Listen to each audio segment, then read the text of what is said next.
it's most of it explained there. So the last point I want to make before we begin to discuss the findings, you will see in the booklet there are two sections. There's one, part one, which talks about the informal settlements or the low-income areas. So the research in Isiolo, Mombasa, and Nairobi here in Kibera. So that's the low-income areas. But from page, is the national findings page, what would that be? Page 69. If you open page 69, you will see that sometime back we did a research, a nationwide research on the same issue of open data initiatives by the government. And it's very interesting to contrast the findings of the micro study in these informal settlements with the national findings. It's very, very interesting. And we have some interesting findings that at this point I'd like to invite Zach to, am I right? No. Yeah, I'd like to invite the MC to kind of introduce the next section. So basically, I know I've run very quickly, but that's because we are kind of running behind time, and I wouldn't want to keep everyone waiting. This was supposed to be a media breakfast meeting with stakeholders. Yeah, I think it's still breakfast time. So if you're late, we'll ask you to bear with us, because that's what we announced, that it's a media breakfast. But in between, we decided to have some little discussion so that you also can have a chance to raise questions. But otherwise, thank you very much. I hope you find this very useful. If you have any questions, please contact us today or another time. Thank you very much. Thank you very much. I'm using my executive power to just interject briefly, because I want to let you know that we're using the Twitter hashtag #ODVCKE. So for those of you on Twitter, #ODVCKE. And also for those of you who are first-time visitors, just a small logistic note, the restrooms are outside. You'll just go straight out and they're on your left-hand side. Thank you. If you look at the program, Leo was supposed to go first, and I would still say Leo to come and take you through what they have. So just building on what Dr. Nas has been saying on the study, I would straight go into the main findings. He's of course talked about the objectives of the study. He's given us the justification, and then he has given also the brief background where we're coming from. Formally, to begin talking about open data in this country, we look back at the fanfare of the previous government during the time which the president, former president, Mike Kibaki, in 2011, when he launched the portal. And that was the time many of us began talking about open data.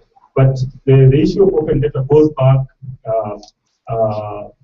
way back before even the formal launching of the open data. So in this study, we were just trying to scratch the surface, trying to look at what is this landscape that we are trying to understand. If you look at the slide on the wall, it talks about the open data landscape.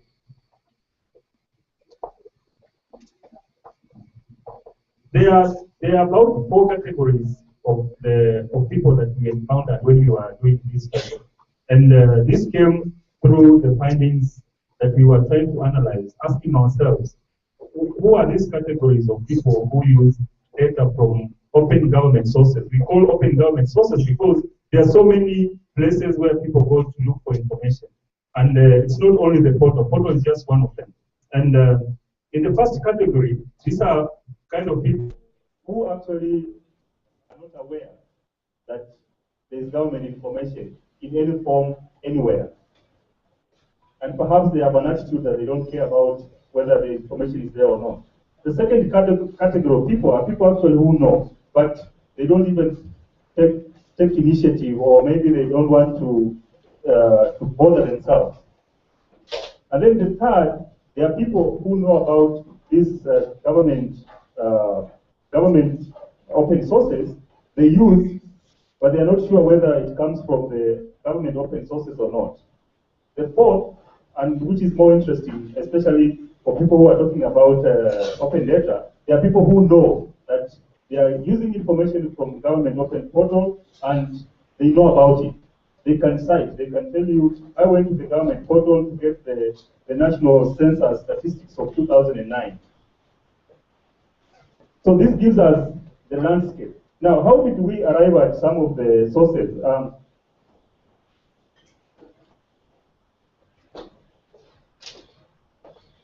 Some of the sources that we mapped out, as Elias indicated, we did a focus group discussion, and we were trying to understand how people access government information, public sector information, and the area we were studying are the low-income areas, and some of the sources that they were able to cite were places like the chief's office. That's where people go to look for information. They cited religious centers, they cited community centers, and some were able to tell us that they go to online to look for information. So we were able to map out these sources. Then we wanted to understand how people use these sources to access this information. That's why if you look at what we have mapped out there, there are other sources which were not able to come out from the focus group discussion. So someone will be asking, how did you arrive at a chief's office? It came from the population that we were sampling, the population that we were studying, just to understand the economy of their information. So, what are some of the issues that we can summarize from our study?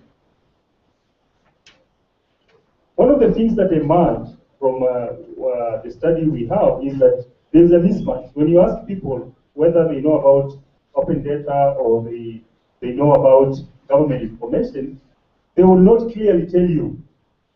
It's not clear to us and also to them. So that's why we would say the first statement is that there's a mismatch between citizens who want to have and the data the government portal is providing. And then most people go to local intermediaries. Again, we are looking at the low income areas. And if someone has been in Kenya and someone who has traveled in some of these places we are talking about, you would actually see this picture, the picture that we are trying to paint here. That the chief center, the religious centers, community centers play a critical role when it comes to access to government information and also access to service. So that's one thing that actually stood out from our study. And then currently, again, in the rural areas, you find that community centers and religious centers play a critical role compared to the urban slums. You find that certain areas are preferred by certain groups of people. Again, go back to the landscape that we have mapped out. There are those four categories of the citizens of this country. So after saying this, what is the key finding? Our finding, we only had two. That government information forms a critical part in the public life of Kenyans. So if someone is seated here and who works in the public sector, know that there are people out there who actually look for that information. And it's a very critical information in the public life. They want to function. If now you go back, if you go in details in this booklet that we have, you can look at the kind of information that people are looking for.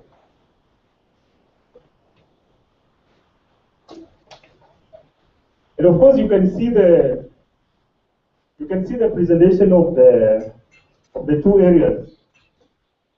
People who have looked for government information in the last 2 years, you can see the percentages, the rural and the urban. They are very high percentages. That's why we come up with that conclusion that public information forms a critical part of public life for Kenyans, especially the area where we were studying. This is some of the sample public information that people sought. you can see the percentages that are high. For instance, when it comes to issues of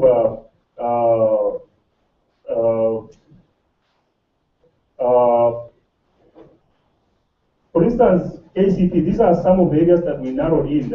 For instance, education and health. You can see the kind of information that is emerging in those two areas. The second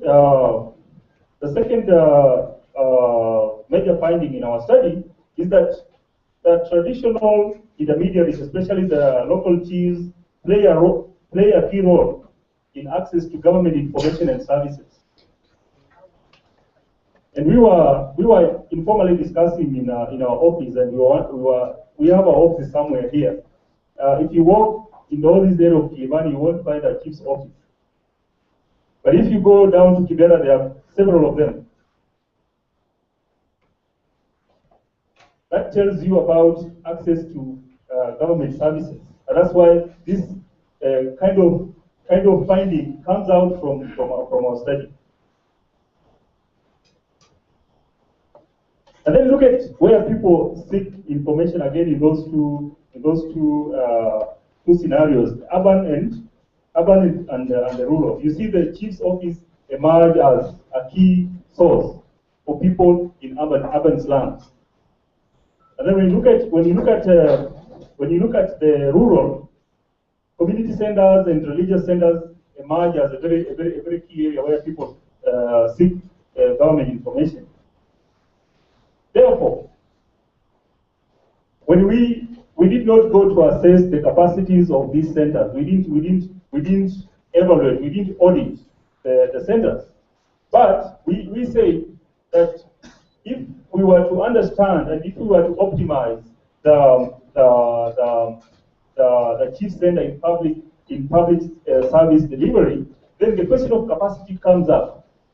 How, for instance, would the Ministry of ICT look at the information economy in the chief center, in the community centers, in religious centers, and build the capacity so that the government open sources would be enhanced, not only to continue doing what they're doing, but to do something extra that the government open sources are trying to tell us.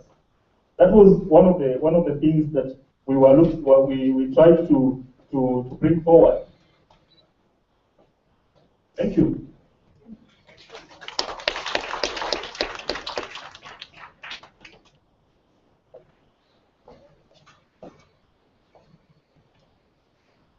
Thank you, Zachariah, for such a wonderful presentation. Our research on the other side looked at specific open data intermediaries. So we have the portal and we have the citizens, but we realized and we hypothesized that getting this data to the citizen, there is a key role that intermediaries play.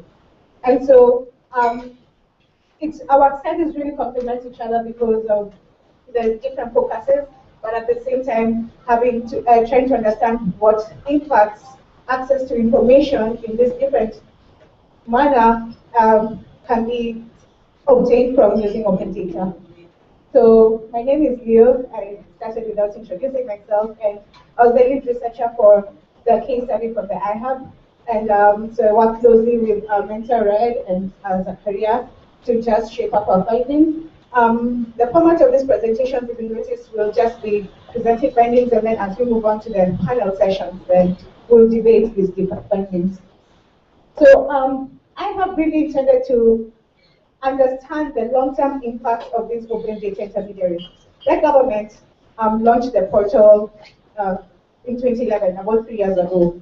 So what does this mean? That they came to the tech community and asked them to innovate, to build applications based on the open data portal, and really to try and get the open data portals providing the open data platforms, then increasing access to information, government information, as well as access to efficient service delivery and other improved areas of governance.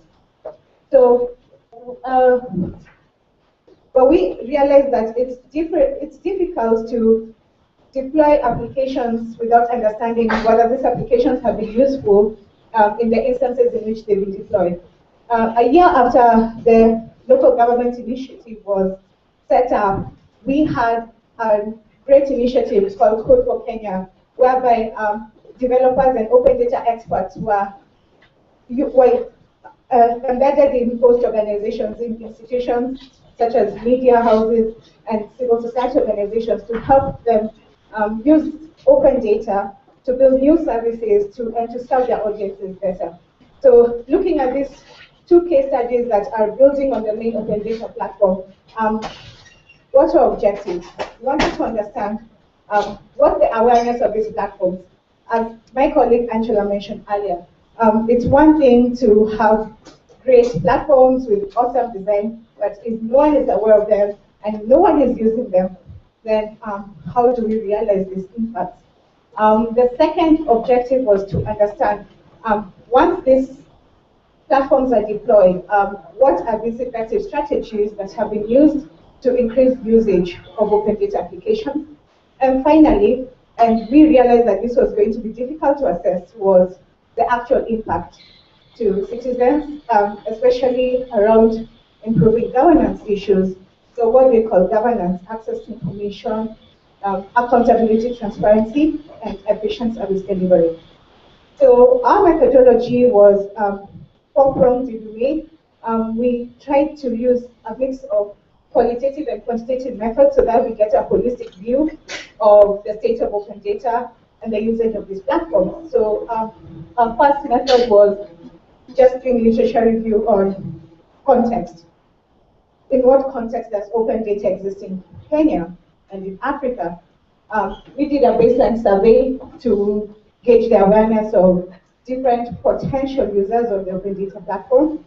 We also were able to obtain dashboard data, or if you may, like, similar to Google Analytics from the different applications to understand. I mean, this was not a strong method in that you can't give very strong inferences of usage, but we just wanted to paint a picture from the platform side of the usage of these open data platforms. Finally, we had in-depth interviews with stakeholders, and we did a usability evaluation of three not comparable in huge quotation marks open data platforms. So one of them was Find My School, the other one was the main open data platform, and the third one was Kenya School Report, which actually is not an open data platform, and they all had the general theme of increasing access to education information. So we have three key findings. Our first finding was that citizens do access and use government data. I think this is very similar to what our colleagues at Jesuit Hakimani found out, that they've been able to get data from different sources. In fact, we had 62% of our respondents saying that they actively seek and use government information. So here, we won't go into the semantics of what is open data and what is general government data. And media actually played a key role in passing this information from citizens to, from the government and government agencies to citizens. The second key finding was that, unfortunately, only 10% of our respondents had actually heard of the platform and or general open data, with 7 saying that they knew what opendata.go.ke was. We sampled people who had access to internet, and so at the base level, given that these platforms are based on internet networks. Unfortunately, of all our respondents, none of them were aware of the open data applications that were built on the platforms. And so it was quite difficult then to start assessing the impacts of this data and the intermediaries' work in, drawing this impact from to the citizens. A second finding was that low quality data hinders usage and value of these platforms. What we call low quality data. What's the relevance of the information on the platform to citizen needs? If the data, again, is not updated over time, then it also contributes to low relevance, and it's considered stale, and so people drop out from using these platforms.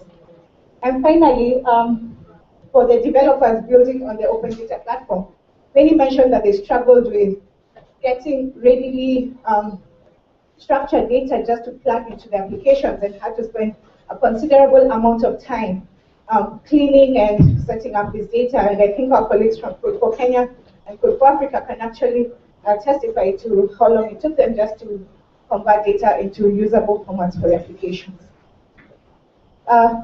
So based on our usability evaluation, we wanted to test two things. We wanted to find out how much does the design of these open data platforms really influence people's usage of the platforms, and finally, the content within the platforms, how does that also affect the usage? And we had our users ranking the 3 different platforms based on these 2 factors. And we realized that the more time you spend on a platform, and once you put in the open data intermediaries on the main open data platform, it actually increases the value and the preference for the users to use this platform. So we found that a best ranked application was Kenya School Report, which is actually not an open data platform, but at the core has data that's available on opendata.go.ke, but they also enriched this information with personal surveys and citizen engagement to try and really break down the data into formats that were of interest and of use to citizens. And so based on our findings, we have like a rough framework of what we think are key determinants that need to be considered as we build new open data technology intermediaries or improve the existing ones. What's the quality of the data we're putting into these platforms? We need to have high quality data updated all the time and easily usable by the different innovators and entrepreneurs using the platform. We also need constant citizen engagement. Finally, we need to, of course, look at the general technology output.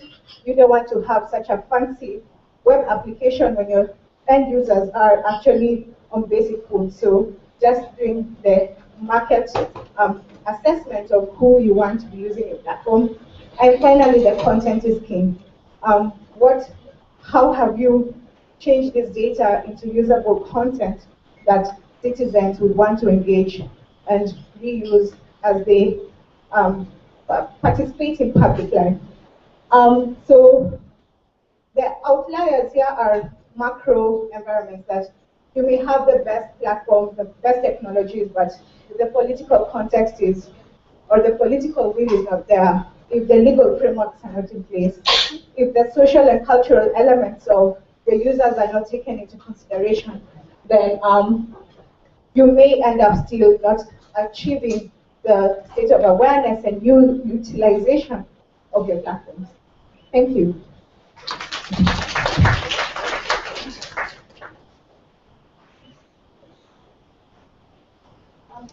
I can just act as MC from the time being. And so our next session is we'd like to invite some of our esteemed guests who agreed to form a panel to debate on some of these key findings, and would love a lot of audience participation in this session. So this session will be moderated by Dr. Raed Sharif, who's a professor, but also has studied open data for more than 5 years. He actually did his PhD in South Africa and will introduce himself better as we move along. We have, representing the civil society organization, Father John Webutsa. Can you come to the front?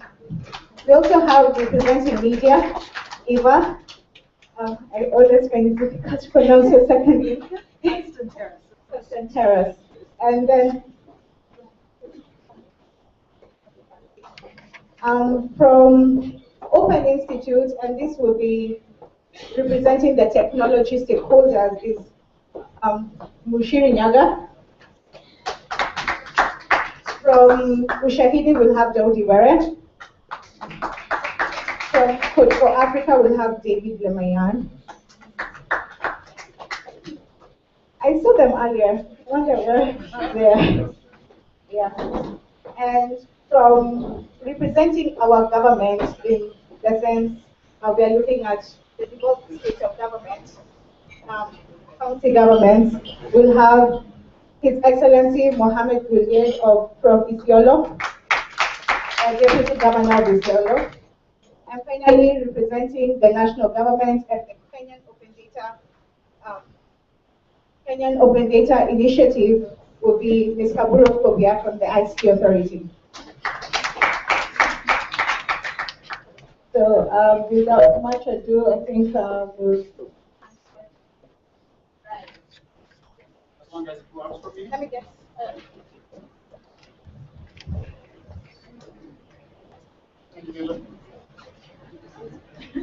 There is no Wi-Fi here.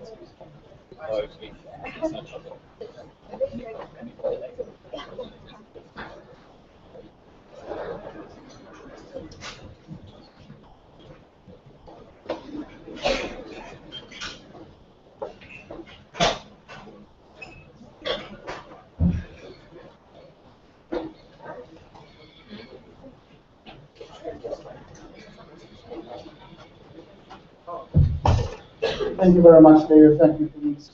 Good morning, everybody. I'm really thrilled to be with you today. When I was traveling to Kenya, I have a very good friend from Ghana who did PhD with me in the Netherlands. Okay, I'll just like that. So I emailed him from the airport in Amsterdam saying, hey, Glenn, I'm going to Africa, to Kenya. And he said, my brother said you are going to motherland. So I'm really in motherland. I'm really thrilled and happy to be here. What we've heard today is very unique findings and insights that we really hope that we can carry forward in the future. Kenya in 2011 showed the world that we have a good open data initiative that's being cited around the world until now, even with some of the difficulties that we have, as a very unique initiative. And for the last year, the both teams, Leo and Zach, have been doing very unique research that will teach us about Kenya and about other places. In fact, the whole landscape of open data until now, not only in Africa or Kenya, but in the West, we do not have a systematic research. We do not have concrete evidence. The way we do it so far has not been very systematic and thorough. So if anything, the research today and the finding will teach us something. What we'd like to do in the panel, and I appreciate the time and the effort from everybody here, is 5 minutes and only 5 minutes. There will be a timekeeper here to reflect on one or two main things that you think it's a takeaway, the main takeaway from where you come from.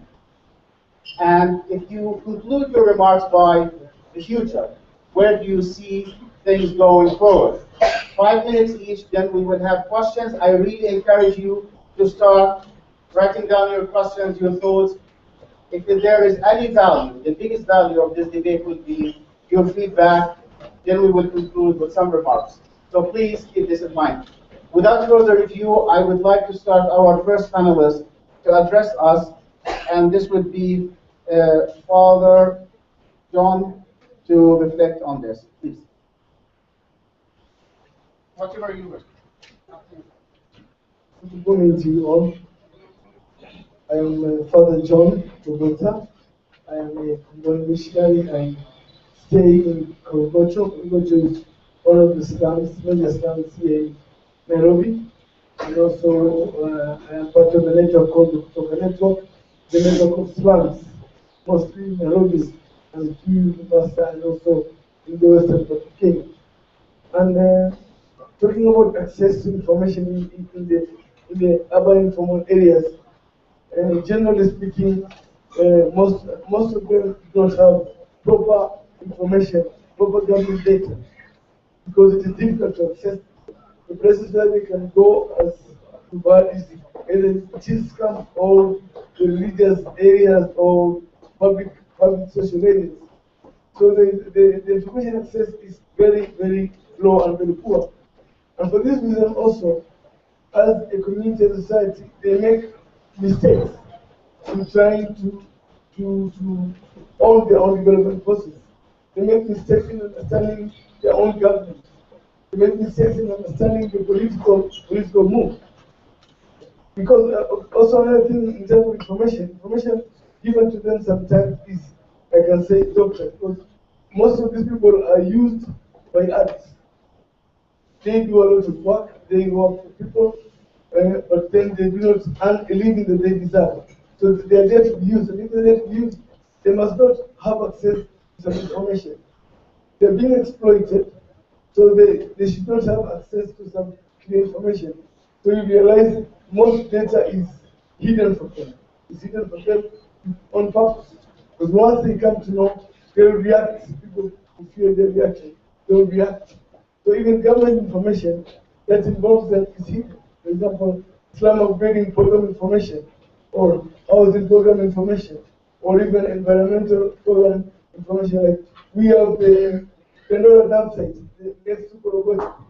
There's a lot of information from the government, but it is hidden from them. Because if they know this, they'll react. So they should be kept at bay, which of course is a bit just. Now, we would like to see, and we hope that this will happen, that bringing information reaches to them. We have a community radio that is there, but of course, it is limited as it is. The government can use, support, and promote this community radio. We have Coach FM, we have Omoja FM in Uganda, and many others. The government should use this means to reach the people. Thank you. Thank you very much. So one just note, please, for the panelists, when you start talking, if you come next to this mic as well, this one. So thank you very much, Father John. I was hoping that you can walk us through a real example, a scenario of a person in the slums needing some information, going to one source of this information to find it, what kind of challenges that they face, and also if you think of any example where the data or the information was useful to them in any way possible, that would be great. Thank you. Concrete, I can give an example. There is an ongoing slum upgrading program there in slums, and this program is aimed at demarcating the land for the people who are staying there. So everybody wants to know what's going on. Somebody wants to know how far has the process reached. So they go to their immediate leader, who is the village elder, who will give them a very general information. Because this village elder has an interest and does not want this person to know the truth. So this person will not be satisfied. They will move on to the chief to try to understand. Now the chief is also working with this village elder because they have an interest in the land that is there. So they'll give them very, very raw information. Now the person cannot access, or it does not occur in their mind to access the internet. And if they can, the information in the internet is very generic. And they cannot reach the Nairobi City Council. And if they reach there, it will be difficult for them to get to the office because of the way they are dressed, because of the way they are, so they cannot be granted access to some information. So these are the difficulties a common person undergoes to get information. So this person will go back to Korogocho without knowing exactly what is the situation regarding land, or regarding what is their fate regarding security. Thank you. Thank you very much, Father John. That's very useful. We would like to have this system where after each panelist tell us their reflection, we will have 2 questions only, very quick, and then at the end, if we have time, we will have more. So please, if you have any questions to Father John, please raise your hand. and ask great questions. Thank you.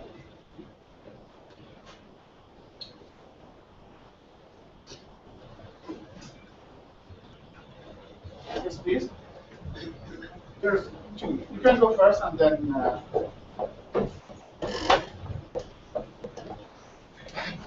Thank you very much. Thank you, Dr. John. The question would be, we've been told that apart from the government portals, one of the main sources of information are the community centers and religious groups like the churches. Now, what is your church doing in promotion to provide enough reliable information that will satisfy your work?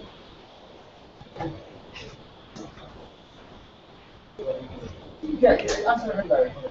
So what we actually do is, in any meeting that we have, for instance, when I go back today, in the evening, every day we do have some meetings in church from 7 to 9. I will tell them about this. And next time, next Sunday at Mass, I will tell them about this. And if there is something written, we put it in the notice board. But these are now the few people who come here to church. But the good thing is that these rumors spread very fast.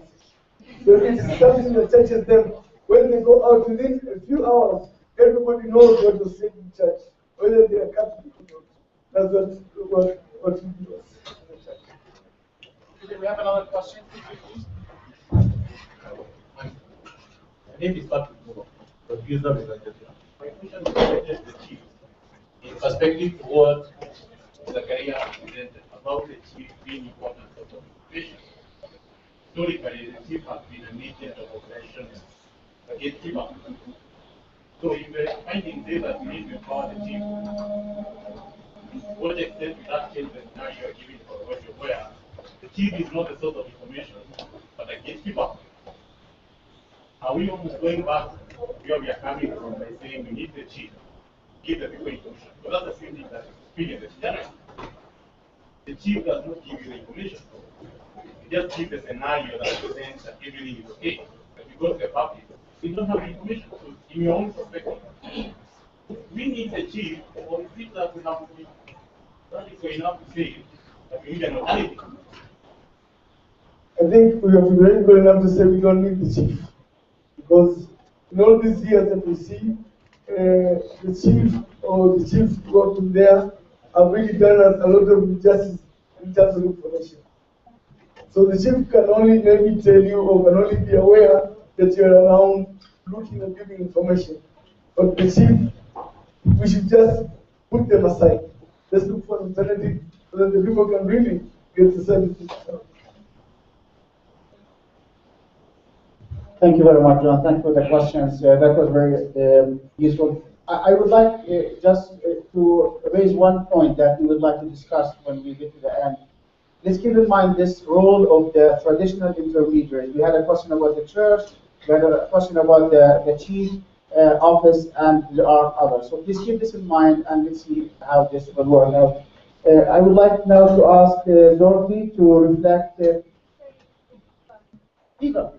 Oh, sorry, yeah. To reflect on mainly, since she's representing the media, and the media is playing a critical role in disseminating the information. Two things we are really interested in here. One, the role that Eva sees the media playing in this landscape, and also to give us some perspective about before and after coding. If things change, if things became easier for the journalists, for the media, to report on the data, to get things out, that would be useful. And please also remember there are two questions following that and discussion afterwards. Eva. Thanks. And so my name is Eva Constanteris, and I work with Internews in Kenya. And just to give you a little bit of context, Internews in Kenya has been very focused the last couple of years on building journalist skills to use data for better reporting.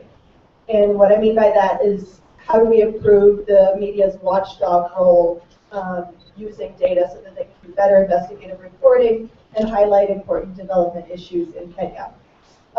So in that context, I'm just going to give you a couple of examples of how journalists can fill that gap that both Leo and Angela were talking about. Just because you have a tool, just because you have the data, doesn't mean you have that data has been transformed into useful information, and that doesn't mean that the public has access. So we've been really focused on getting journalists to bridge those two gaps between data and tools and society actually engaging in a public debate about what are the policy impacts of that data. So just quickly, one of the stories that our journalists produced was about a safety net program for the poor here in Kenya. And he got access to data showing that basically MPs had hijacked the program, and instead of dividing the money based on poverty indicators by county, the MPs had divided all of the money by the 47 counties independent of poverty indicators. So if you lived in Turkana and you're poor, you're like 8 times less likely to get access to this money.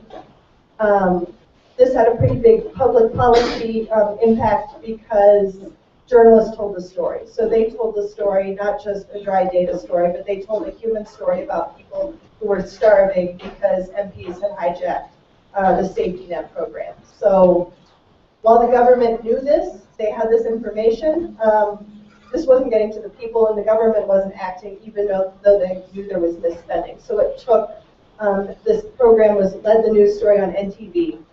Before the end of the story, public was calling in, asking what was going on, and also the government ministries responsible for this data were calling and asking for the data.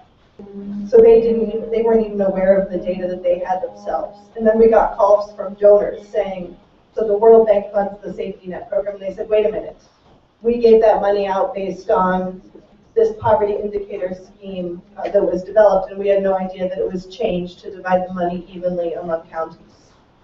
So this is just one example of how data that is public, that NGOs might know that corruption is going on, that misspending is going on, unless that somehow reaches the public and there's a public reaction, it's very difficult to get the government to change.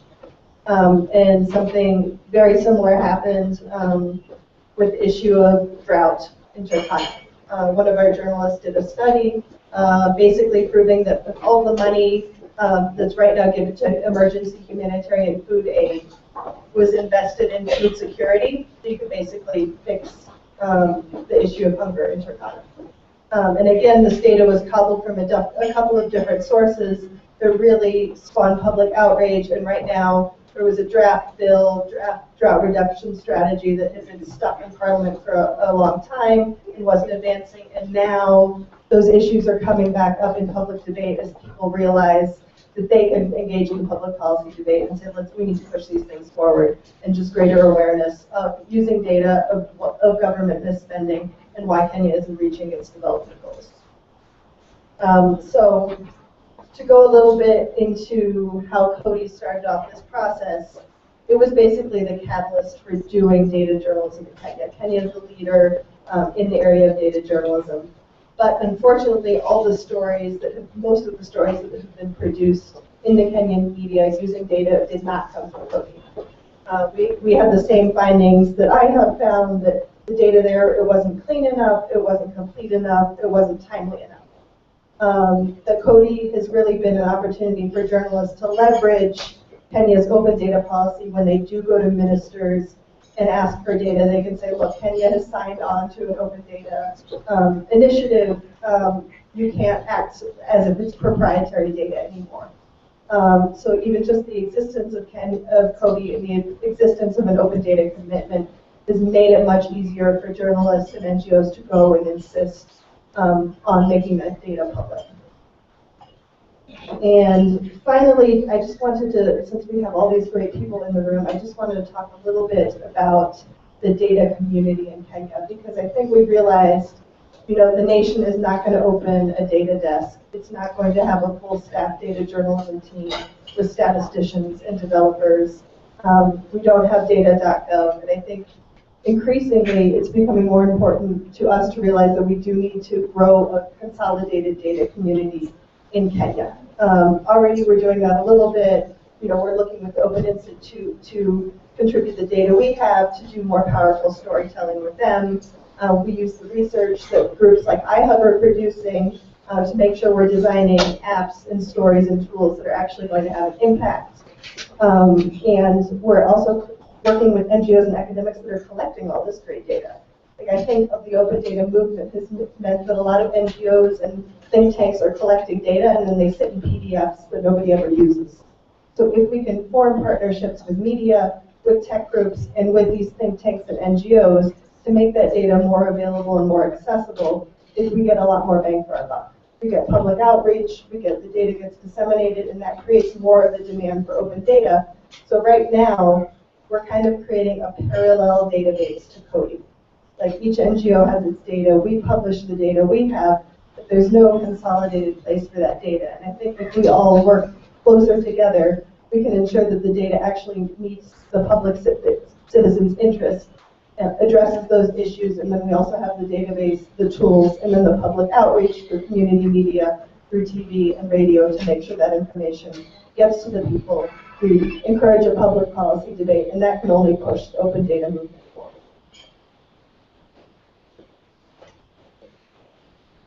Thank you very much. In a way, Eva summarized everything I wanted to say, so probably I'll just sit with you guys now and just take some tea.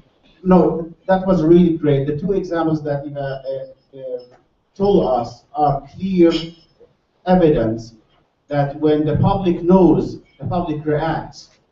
And then when the government sees the reaction, the government also reacts. So this is the feedback that we really want. This is the two-way communication that we are after, and the media is playing a major role. But there are 2 points I really would like to emphasize here. Cody is a great step towards more transparency and citizen feedback. If we sit in Kenya and wait for the government to fix every single data set and to put everything there, then we are mistaken.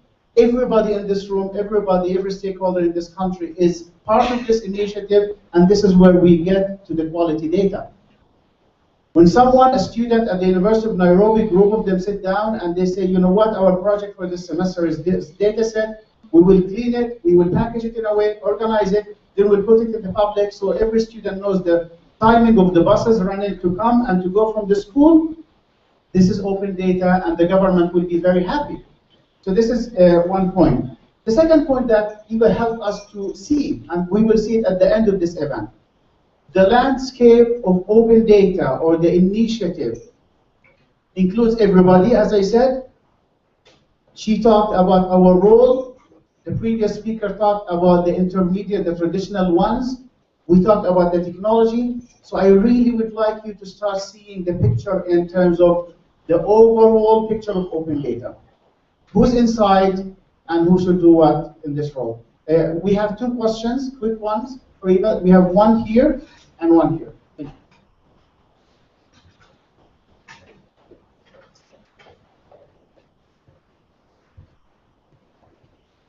you.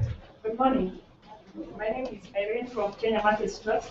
My question on media is, I'd like to know what role the media can play to create public pressure before things reach a tipping point. And the second question, I'm sorry, is about whether there's any case study or many case studies that can be attributed to the public pressure that media has created to enhance behavior change. Thank you. If you don't mind, we'll take the second question and then yours. Thank you. Good morning, everybody. My name is Inge. I work with UNESCO Institute for Statistics. Thanks, Eva, that I love the example of the poverty index. It actually really worries me that how people can completely go against policy and that actually the truth doesn't come out. I would, however, like to emphasize the importance of including, for instance, KNBS, Kenya National Bureau of Statistics. I work a lot with the Ministry of Education, and there we're trying to set up a portal that links the data of the Teacher Service Commission, of the National Examination Council, and of the Ministry of Education. It's a headache. It's really difficult to do that. But I also know how much it costs to actually have data, how important it is to have sustainability strategies. Because when I think that NGOs will collect the data, that whomever out there will collect the data, how is the methodology? How is the consistency? Yes, there will be more timeliness, but Will the data always be there? Will you be able to compare the data of this year with next year's, etc.? So those are just really concerns that I have. And I think it's important to collaborate with government to show them how important it is so that we have sustainability, so that the costs don't really are skyrocketing, and that we actually have an initiative that can help this. Those are both great questions and things we've both been struggling with. Just to start with your question, the Kenya National Bureau of Statistics data is so difficult to access. I think that's actually one of the areas that we really need technologists to help to scrape that data to make it accessible. Because right now, yeah, it's such a wealth of information. If it's the format with the PDFs and where do you find it, some of it you have to buy, and some of it, yeah, it would enrich storytelling a lot. And I think that's one of the limitations we have right now, is if the data isn't accessible, it's really difficult for journalists to invest the time in accessing it. So yes, I think that's a fantastic example of how embedding developers in a government department would be a great way to make that data accessible and make sure that those developers are talking to journalists and NGOs about what format you need it to be accessible and to actually make it useful, so we don't build a system that doesn't match with the needs. And then briefly to address the issue of actual policy change we've seen with the safety net story. After that story came out, well, first a government official called, it actually, the print version was in the Standard and threatened to fire the journalist. But after we got past that, the journalist actually went and talked to the ministry responsible for the safety net program and showed him the data, and the ministry actually admitted that there was about 60 million shillings that had just disappeared. And we didn't actually know that. But when you break data, they sort of assume that you know more than you do. So we got that really great bit of information, and then they admitted, yes, the system was broken, that people often had to travel, miles and miles to get to the post office, which was more than the stipend that they would receive anyway. So after this, what happened was they talked to Safaricom, and Safaricom agreed to be the distributor of the safety net funds, so that people can get it on their mobile phone instead of having to go to the post office to actually physically pick up the cash. And they're also doing an audit of the system to try and figure out why there's all these ghost recipients. The World Bank is reviewing its funding for the program, figuring out how to realign distribution with actual poverty indicators. So that's one example. That the story ran, I think, on the front page of the Standard for 3 days, and then there was also an insider story inside. So it does require a lot of public awareness and a lot of repeating the story several times to actually get enough public attention and public outcry for the government to say, yes, fine, the system is broken, and here's how we're going to fix it. And then what's also really important is the journalists then follow the story to not only provide encouragement to the government that, look, they're really trying to get something done, but then also make sure that those solutions are implemented, and then, again, the next round of data measure whether or not the solutions are working. Thank you very much. That's great. We would like to limit the questions after each speaker to one at this point in the interest of time, and then after that we will have more discussion. But that was very useful. Thank you. We would like to call on the Open Institute representative Mushiri to talk to us and to reflect on these issues. In this segment of the panel, we will have 3 representatives from the technology side of the intermediaries, and we're really interested in hearing from them their reflections on Kodi, the ways in which they are using it, the ways in which it is, the challenges they're facing, and also the added value, the value they're adding to whatever data sets they're using in trying to make this data more available and accessible and maximizing the value of this data. So I would like to call Mushiri to... Thank you very much. Good morning, everyone. As you were saying, I got a chat message. So excuse me as I say, hi, Mom. Like that. That's so weird. So I'm waiting. We at the Open Institute we've had, I suppose, the benefit of some institutional memory that is related to the founding of the Kenya Open Data Initiative. the founders of the Open Institute were involved at the task force level, at the World Bank level, in putting everything together in the negotiations, and some of the intricate discussions that made sure that the initiative saw the light of day. And I'd just like to talk about probably a little bit regarding the technology behind the platform, a little bit, that was part of my brief, but also a little bit about the considerations that go into some of these things beyond the technology behind the portal. And so I'll just start with my reflections on 4D and the technology elements behind it, and what I think should be considered going forward based on our own experience. Because of the amount of time we have, I shall be very brief. And I know that sounds like a joke for some people who know me, but really, I will. I think one of the biggest challenges with the Kenyan Open Data Initiative, of course, is the ability to get what we on the demand side consider to be timely, clean, consistent data. And I think for me, my own observations and the observations of many other observers in the space has been that it's necessary for us to look at the relationships that exist in government in order to get data on board.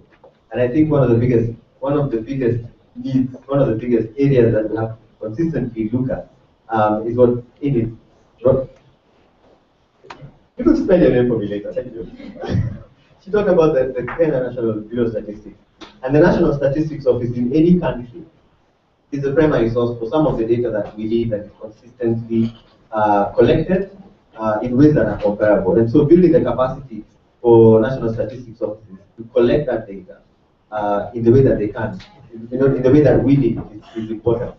And the biggest problem with that, of course, is that notoriously, famously even, the national statistics offices in Africa are under-resourced. So they don't have enough budget, they don't have enough manpower, and some of the requirements we put on them, they can't provide because of resource issues and because of the issues of quality. When they collect the data, how does it make its way out? And I think that's a problem that supersedes the technology that's on the platform. So if we have to have technology improvements on open data platforms that allow national statistics offices to push data onto them, we need to also make sure that the policy is in place that empowers that national statistics office to do that without anyone at the KNBS, for instance, losing their job. And I think we saw that with the census data. That even now, I think it is very difficult to get the census data at the granular level that we want. And most of that is because there are power and politics issues in play. Of course, we usually don't say that out loud. The issue of ownership of the data in government is also something that affects it. And I think this is something that can be fixed with, to a certain extent, a technology solution within government. We, I think, have seen instances where, she's mentioned and Eva mentioned, and we've also come across it in our own work, and I'm sure others here, including Africa and Shahidi, that sometimes those in government don't even know what data they have in government. And sometimes it's people in the same ministry. So when we start talking about putting out data and putting out consistent data and putting it out on public platforms like the Kenyan Open Data Initiative, internally within government, you have ownership issues. You have what I sometimes see as an overdeveloped sense of ownership. That this is my data and this department in the ministry, and this data belongs to us. I think that can be worked around. At the beginning, the absence of policy, the absence of a Freedom of Information Act, we can allow ministries, allow departments and agencies to put up their own data portals and concentrate on how do we aggregate this data onto a central portal. And I think the Kenyan Open Data Initiative has the opportunity to act as an aggregator of open data. And I think that's one of the things that you have to keep in mind. 1 minute. Let us be brief. Any technology interventions that amplify the complexity of an open data initiative will slow us down. So this is a point where I encourage us, as we think about technology and we think about how do we empower the Kenyan Open Data Initiative and other similar initiatives within government. Let's not overthink things. Let's not overcomplicate things. If right now pushing out data in CSV is possible in government because an Excel can be converted to CSV, that's what we should do. Do what can be done because it's easy. If the moment we start talking about linked data and some XML schemas, and there's no capacity in government to make that data possible, we run into problems. And I think that's one of the things that we need to keep front and center as we move on, as we move forward. Thank you very much. It seems to me that Mushiri is running for very important positions in the future. So you have really, really careful statements. Excellence in his water. So, but there are very, very important points that they're making. I really love the positive outlook. I will emphasize this all the time. Coding, whatever we have right now, is a great step forward. We need to capitalize on this. But there are 2 points here related to our expectations as well from the government. Sometimes we really have high expectations. We don't get to reality. Resources-wise, we don't get to reality. The complexity of politics. Of course, I would love to see more information available and more citizen feedback and engagement and transparency. But it's always wise and fair to look at the local context that we will get into that. This is not an excuse, however, for the government to use this to slow down the process. But there are 2 things. The issue of the culture within the government is very important. It goes beyond being under-resourced. And this is something I really found in my own study in South Africa, which was exactly about the same for my PhD, where there is a lack of culture of appreciating the information. It is only collected for the sake of meeting the deadlines. It's only collected for the sake of just answering to the superior. They don't know that if you add a little bit of value to this information, in fact, it might impact the lives of people. When you go to ask for the data, the alarm is like, are you serious? What are you going to do with this data? It's just like there. So this culture is lacking. And I can understand that maybe we need capacity building. Maybe the information managers in government should understand that every single bit and piece of data potentially is useful. So this is the cultural thing that we would like to think about. The power issue that exists everywhere in the world, but we see it particularly in different countries. It is true. It is my department. It is my data. By owning it, I feel powerful. If I give it to you, you have to beg for it sometimes. Then I will feel good. It's a cultural thing, and we have to keep it in mind. The landscape, the ecosystem of open data should include all of these aspects. Please keep this in mind in your discussion. We have only 1 question for Mushiri. Okay, we will have 2 very quick questions. Jackie will start first, and our friend will be very brief.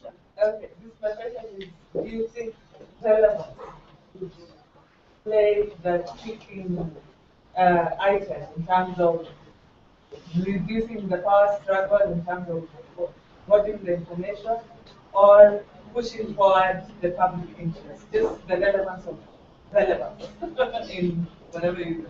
Yeah, the second question could be so you can answer that.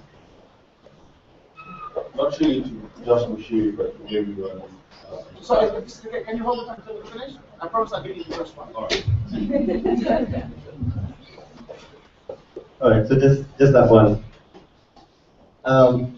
Yes, I think relevance is very key to the whole idea of open data. And I think if we're unable to maintain a very high level of relevance, the demand side of the ecosystem suffers. If the demand side suffers, it has a huge ramifications on our open data initiative.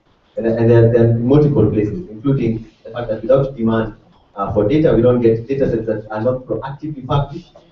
Because proactively published data sets tend to be low political risk. And what you want are the high political risk, because those are the highly relevant data sets that citizens want. So I think relevance is a huge issue. And that also means that the decisions and the amount of time that goes into determining what kind of data sets get on board needs to be escalated. We need to actually put a lot more effort in finding out what people actually want to know at the grassroots, and then find ways of bringing that data on board. Thank you very much. That was very useful. I would like now to call on David from Dawoodi from Mushahidi, please. Sorry.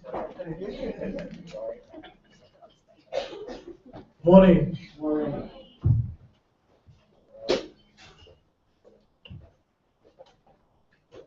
First of all, I should declare that I was a member of the Open Data Task Force that worked towards the launch of the Open Data platform. So you'll forgive me if I speak a bit protectively about our baby. But let's take a step back. I think it would be important if I take a step back and we start discussing why government data should even be important for technologists. There's an assumption that techies should be interested in government data, and many of them don't understand why.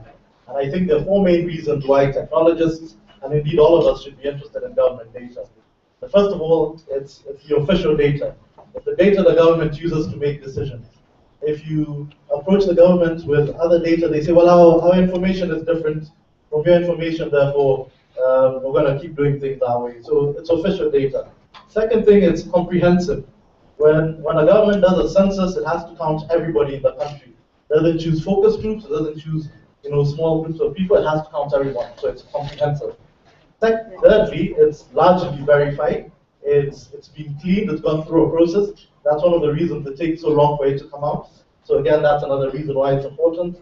And fourthly, and more importantly, it's expensive. It's expensive, and you pay for it. As a taxpayer, you pay for this data. It's your data, it belongs to you.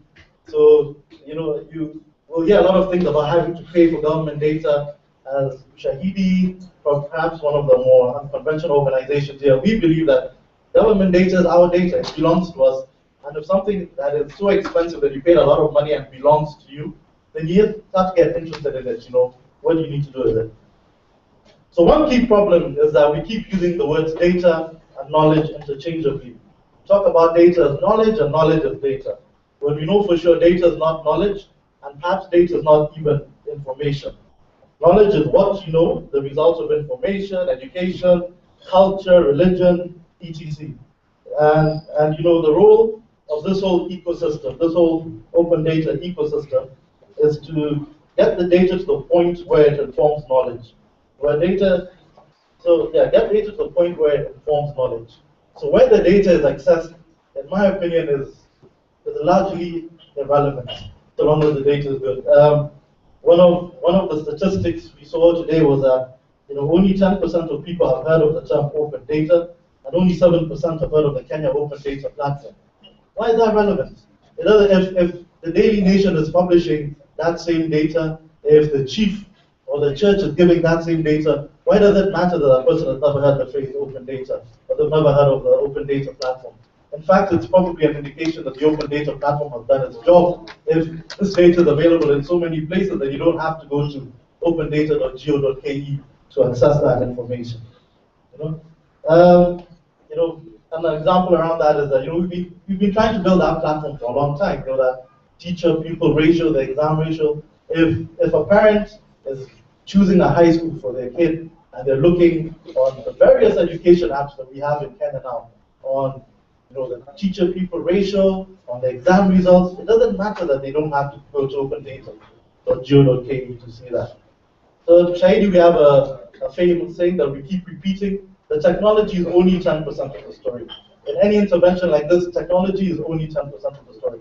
It's never the main thing, it's never even most of the thing. So, Kenya Open Data is more than just opendata.go.ke. So the main role then of technology, the main role of all of us here, is to take this data and make it, first of all, accessible, and secondly, digestible. So accessible means that it's available on our platform, because most of our citizens access technology through mobile phones, and let's get that data on mobile phone format. By making it digestible, that's the role now for the rest of you, the researchers, etc., to tell us the stories behind this data. For example, a few years ago, a cabinet minister said, Kenya suffers from overpopulation, therefore we should sterilize women to reduce the birth rate. Okay. But when you look at the data, it tells you that the more education a woman has, the fewer children that she has.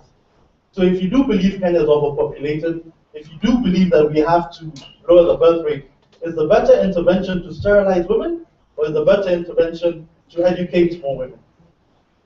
So technologists we can put the statistics out there of population easily, but we need the researchers, the media, everyone else to help us pull the stories out of that data. So now looking towards the future. The most important thing is to break out of our silos, both within and outside government. In government, the ICT ministry, and in particular the ICT authority, have been champions of open data. They've really driven it forward, and we owe them a great debt for the amount of work that they've done. The fact that we're having this conversation here, and we're not talking about, oh, maybe we should have an open data platform, is a testament to their strength. But now we need to get more ministries involved, especially devolution and planning and education, etc., to make that settle. Outside government, tech institutions, research and civil society organizations, we need to start cooperating more in telling the stories that this data tells us about. For example, this is my last point. We have data on infrastructure, on roads in Kenya. We have data on rainfall in Kenya. We have data on exam results in Kenya. Can we tell a story here? Does rainfall affect exam results? Does rainfall affect exam results in places that have better infrastructure, better that have lower infrastructure? If we look at this data, should we start to restructure the time we have exams? Will people have higher exam results if we don't have exams during times of rain? These are the type of stories that technologists can't tell on their own. If we cooperate together in this room, these are some of the things that we can surface. Thank you. Excellent, excellent. That was really inspirational. And three main takeaways from Dawudi's speech, and then we will have one question. First of all, we should not reduce any open data initiative into the technology and the portal. The portal and the technology is only one part of the ecosystem. Let's keep this in mind. Second, we really need to collaborate. We need to reach out, to break out from our own comfort zones and go and say, hey, listen, the beautiful story that Dodi was telling us, there is a similar one from Mexico. The poverty map. Someone came and said, you know what, I have all those statistics. If I had a poverty map where I can show hospitals, schools, other services in one area, and then I mark it, then the policy making will be easier. Now we can target this area much more than the other. The same way here. So if we do our part, policymakers will be very happy. If you go and tell them the rainfall is affecting the results of exams, we should do something about it, then you see after 3 years there is a difference in the results. Then this is how we make policies. So these are the main points. Please keep them in mind. We have one question, quick one for Dodi, and then we'll move forward.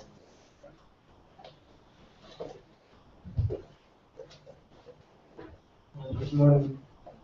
My name is Ramayan. I'm from Tanzania, and I'm a master's student in Asali University. And I'm a second year, currently I'm not holiday. In my interest I had to come over here. Currently, as he said, that the uchunguzi of, in my place in Tanzania, we depend mostly in agriculture. And agriculture is where technology comes in and where people learn from. So I was asking, what is the step you've taken to get a local person around Kenya? Like in our place, there was no road. Currently, there was muddy roads and no road. So everybody was asking themselves, around Kenya is developed and they are going ICT way. How will we get to the ICT departments of FZ? So they came up with an initiative. Everybody tells his story. So anyone can come up and say, this is what I want, and this is how it should be done. So they came up with the data, and they averagely pointed out the most important data. So everybody landed down to, I want to have a road to the governor. So after that, the councillor of the society had to come up and say, let's build the road together, like pointing to the governor. So as we grow in the ICT world, I thought like everybody, every place, like if you have an iPad or you have the access to the knowledge, like ICT, you can go back to your society and personalize it as yours. So I was thinking what is the initiative you're trying to make so that you can reach that local person? Thank you. Yeah, first of all, congratulations for taking the initiative and actually doing something with the knowledge that you have. Yeah, so that's what this conversation today is about. You know, how were the intermediaries, such as yourself, who took the data to the local area. So I would suggest one of the strategies that we can do together, as well as build the technology tools, is build a network of people who can actually use those technology tools. Thank you very much. Thank you. Now, finally, David, please, the floor is yours. Good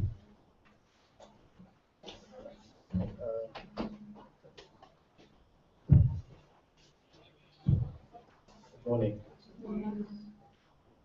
I can see a lot of beautiful people here.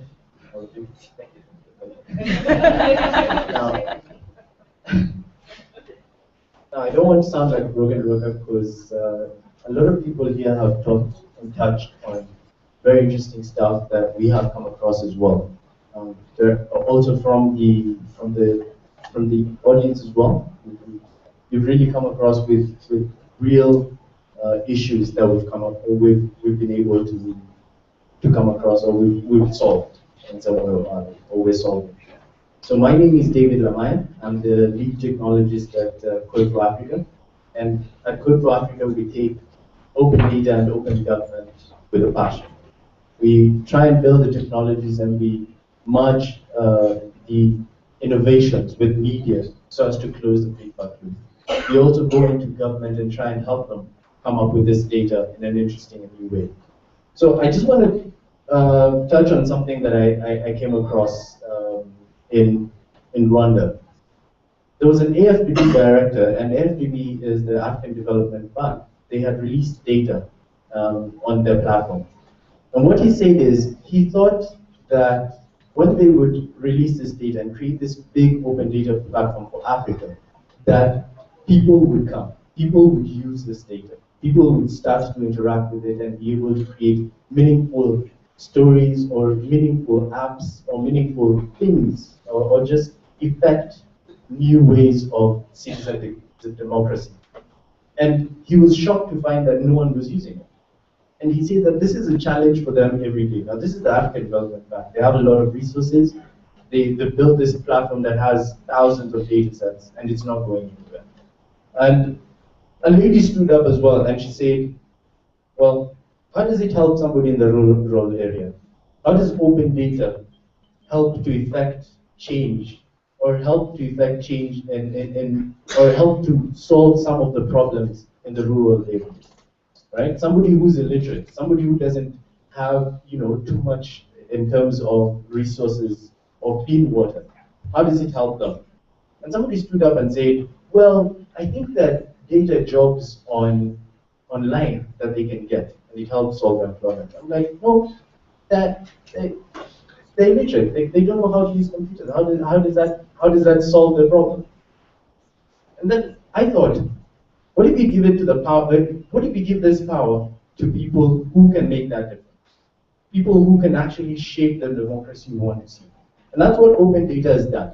Open data has simply given the unprecedented opportunity for us to be able to shape democracy in a new way, to get citizens engaged in their parliaments, in government, in new ways, and keep them accountable. So that when 300 million Kenya shillings gets lost, or 60 million Kenya shillings get lost, we're able to say, where is the 60 million Kenya shillings going? Why didn't it therefore go to building the water projects in Trans Nzoia? Why didn't it go and build that classroom? So it's giving power to those people. And how we're doing it in Code for Africa is we're engaging with media. Well, I have 1 minute, so I'm going to make the best of it. So we're engaging with media. We're helping them be able to tell stories in new and meaningful ways. They're using this open data, and we're helping them create innovation, to be able to use this data to tell news stories, to be able to keep the government accountable. So we do this through experiments, we do this through fellowships, so we embed technologists into and I can see some of our fellows actually. Bushiri was one of the fellows, and Madi, and Sarah as well. And Anne joined us as well in the Code for Africa program. But we've embedded fellows into this media and civil society organizations to come up with interesting ways of using data. And it's interesting that you had actually mentioned something about culture. And how we've been able to solve this culture issue is about getting them excited about open data. We've been able to go into government, into the Ministry of Finance, and get them excited about this open data and what it can do. Because usually people are like, no, I can't see the relevance of it. So what we do is we create experiments. We create different prototypes and interesting ways that they can use data. I mean, we were in the Ministry of Finance and we did a small data visualization of the data, and they say, okay, no, there's something wrong with that data. And we're like, it's your data, you know. And we worked also with the Ministry of Education and Ministry of and Kenyan National Examination Council, and it's very interesting to see that they don't have data that can actually stretch between years. We have to come in and talk about, you know, to show them how they can do that. And this is how we're effecting the change, because we're doing it as a community. And that's also something important. We're doing also communities and data bootcamps. So there's the Hackers community where we bring journalists and developers to come up with interesting solutions, interesting applications on top of this data that can be used to effect this kind of change. And also the data bootcamps, these are data literacy bootcamps that then teach journalists how to use this data, and even developers how to use this data. Because it's important that you just don't put it out there, but you show people how to use it. So thank you. We'll talk some more. Thank you very much. I would like just briefly to follow up on 2 points, very, very good points indeed. Excite them. If you know exactly what works in your context, use it. You know, there is no problem with that. If you know that government officials will move forward, will push for the open data, if they get excited, do that and excite them. So this is strategy. It is related to the next point. Form strategic relationships. Know exactly who would be the best partner. If Mushahidi think that the media are the best partner at this point, with the limited resources and time and effort, go for it. You will always have a lot of partners. If the chief office thinks that with the county councillors, with the local officials, this is the best partnership at this point, we will go for it. If the University of Nairobi or another university will know that citizens directly going to them, enhancing their ability, is the best partner, go for it. Know exactly who's your strategic partner. And then we will have this ecosystem evolving, definitely. If you allow me, we will take questions after everybody finishes. We are running out of time. We would like to make sure that we hear from our colleagues here, and that's why we will keep questions. Then I promise you that I will sacrifice my 10 minutes for concluding remarks, because I've used them for questions. So that's it. And now, without further ado, we would like to ask His Excellency Mohammed, the Deputy Governor, to give us his insights. We would like really to know and to hear from him how do all these things that we're talking about play, you know, in his context, in his, you know, kind of position in his county. And also we would like to see if the county has any plans to push forward the open data initiative at the county level. Thank you. Thank you, Dr. Wright. Thank you very much to all the attendees, the organizers, and I did feel very honored to have been selected from all the 47 counties to be the one to come and talk on their behalf. I will not in any way allude to suggest I will speak on their behalf, because you know the dynamics are different. And each and every county entity has its own systems, challenges, of course, positive things and negative things as well. So I will just limit myself maybe to several counties that I'm familiar with, hoping that it could be an indicator of what takes place elsewhere. I know the time is very short, so you know people like me will want to speak for long hours. That I'm not going to do. I'll be very brief. First of all, I would like to tell you, and I had not known this before, I had joined the county government. I'd come to know that giving of information to the public, it's a very scary thing. It's a very scary thing for the government. It may look very nice for the population to want to know, but the truth of the matter is the government is like a house or a restaurant where in the kitchen something is being cooked. And very often the cook would like you to enjoy the food you're eating, but you'll be very, very hesitant to invite you to come and see where the food is being cooked. Simply because maybe he doesn't want to see you to see those, small things around the kitchen. Maybe a few hygienic things may not be at your expectation. But when it comes on the plate and on your table, you see a very beautiful and very delicious. So it's the same analogy. So in the case of Zero, we have tried. We have not done the best. Honestly, I had not really thought about the open data system, but I see this as a connection point because it could be an opportunity for county governments to link up now to the open data system of the national government. I think there should be that possibility in my view, because at the moment that does not exist. What exists in many counties, and certainly in Isiolo County, is availability of a website. A website that itself is still in a very rudimentary phase, because the only information very often you will see in this website, particularly ours, is something to do with maybe ministries who are heading them, where the office is located, probably, and very, very few scanty information. So the kind of open data information we are now talking about is not yet really, even on our own website, it's not yet there. So it is for me also indeed a point of learning to take away with me home that indeed our citizenry are in need of much more information than at the moment we are willing to offer. Some of the information which I think will be very essential in my view are, for example, employment opportunities, issues that have to do with procurement. It's a very sensitive matter in Kenya today, and that is where most agencies, including government, really don't want to make public.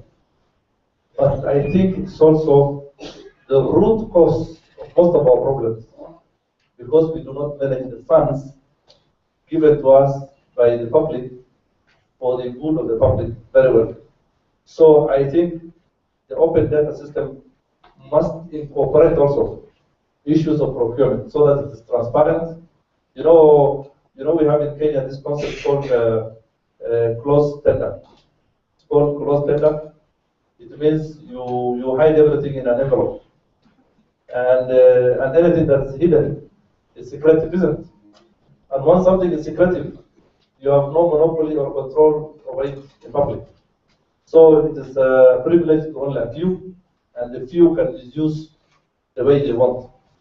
In an open data system, I think that will change the whole thing. Instead of this hidden closed tender, probably all the tenders are put on the website. If it's a service for example, the provision of ICT as a service to the government, it should be given open, whereby everybody can quote this price and say, this is the best I can do, this is my price, and this is what I have to offer. Then let now the customer, in this case the government, on behalf of the public, just see and show everybody, look, so and so has the lowest price, and I have nothing to hide here, and become very clear. So I think that is one area which also will be very important. And of course, open data system can also play in two ways. One, offering information, which is to the public. But it can also, especially for county governments, be an opportunity to market itself also. Because, for example, there are a lot of services that the government gives. For instance, paying of land rents. You know, land rent is a service. You pay for your land rents so that you're able to sit on the land where you're sitting. How do you pay? You know, if the information is there open and you have a means to pay, through some form of, either digitalized or through the phone. It's going to assist a lot, and it will be very open and transparent so that you know is your area overtaxed or undertaxed. You are able to compare. For example, in small businesses, very often I hear complaints, so this other group are paying less than what we are paying. You see, there may be justifications for that, but the information is not in the public domain, and that causes suspicion. People thinking that probably there is some form of giving privileges or favoring a few people. So, of course, there are many other issues, development activities, county gazettes, information that come out, new bills, all those things can be always put on a kind of a website or be put through a system where people can easily see. As you are all aware, even though government is very hesitant in giving information, we have come a long way. Kenya of today is very different from Kenya of 20 years, maybe 30 years ago. With the vibrant press, with a lot of freedom in information, a lot of things come out anyway. Even if it's hidden for a while, in the end it comes out, it's open. So it is time, I think, that the open data system takes over this also to the counties so that people learn. In the Kenya of today, there's nothing to hide. The only thing maybe government can hide from people is matter of security, maybe. Only issues regarding security. Anything else, unless it is defamatory to an individual, should be in the open domain. There is nothing to hide. We face challenges though. The challenges are, among others, in Isiolo, for example, which is a very vast county, over 25,000 square kilometers. We have challenges that have to do with accessibility to internet, for example. People don't access. And maybe over 50% of the land mass of Isiolo also is not accessible to phone services. So people cannot even use mobile phone. So that's also a hindrance. Another challenge that we face, of course, is high rate of illiteracy.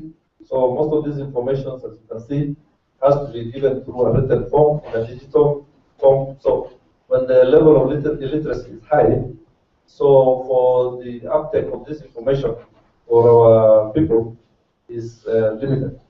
So maybe we have taught ourselves also to use maybe radio, where through the radio, because most of the people in our culture in those areas are very oral in their communicative, methods, and through radio they're able to get information even using their own vernacular. One other challenge we face, of course, especially in the counties, is skills. I mean, this open data system requires high level of skilled employees, and I don't think they are in shortage. But I only think there has to be a method, because we don't even have, honestly, the structure to be able to absorb them and make use of them. This is also a challenge where maybe through the Ministry of ICT, we need a capacity building program that can assist us to be able to organize ourselves in such a way that ICT becomes an important component of development and tool for development. Of course, we also use news briefs. In Isiolo County, we have, I think, bi-monthly news brief called Nuru, and that passes on a lot of information, both in English and in Swahili. So that also is a way of passing information. And of course, because of the constitutional requirements, even our budgetary making processes during the process of drawing up our county integrated development plan and other strategic development plans, we are required by law to consult and talk to people in every ward of the county. So that's a requirement. And before you flash your 1 minute, let me say that it's quite important for us, especially in the counties, to embrace this system. It is quite necessary. In fact, it's a must because of the article of the Constitution, article, I think, article 35, I guess, which was quoted earlier on. It's a constitutional requirement that public should and must be able to access information from government. We also know that there is a bill somewhere lying in Parliament for the ratification of the Freedom of Information, which is an international convention actually, which Kenya also has to be a member to. That's also very necessary, but has not yet passed, but I'm sure it will sooner or later. These are all indicators that Kenya is coming of age, and you look at our age demographics, the population of the country, the people, you see most of them, I think over almost 60% are people below the age of 30 or around 35, and many of them educated. So the absorption of this information will be much more easier than what it used to be. Nevertheless, we know there's that category above the age of 65 or maybe 55 who still will need some help to get this information through other means. Therefore, thank you very, very much. I appreciate it a lot.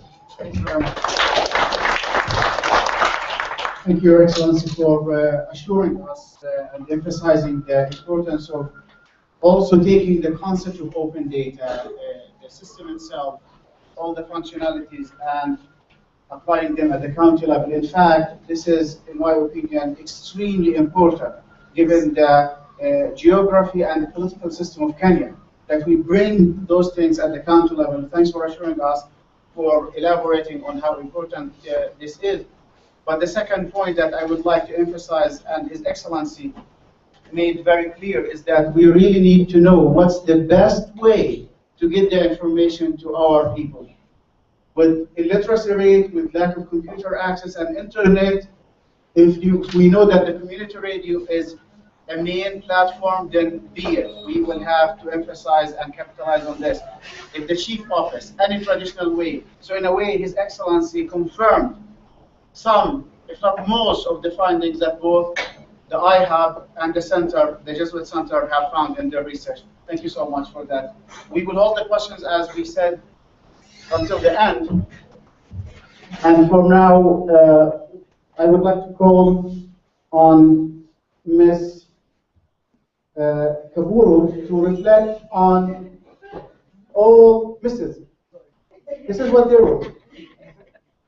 To reflect on all the issues that we discussed today. I know that this will be a difficult task, but we are sure that you will do the best job on reflecting what's the government position, what's the government reaction, what you have found so far about the initiative, what's also the plan from your funding sources, all these things that will be very important. Thank you so much.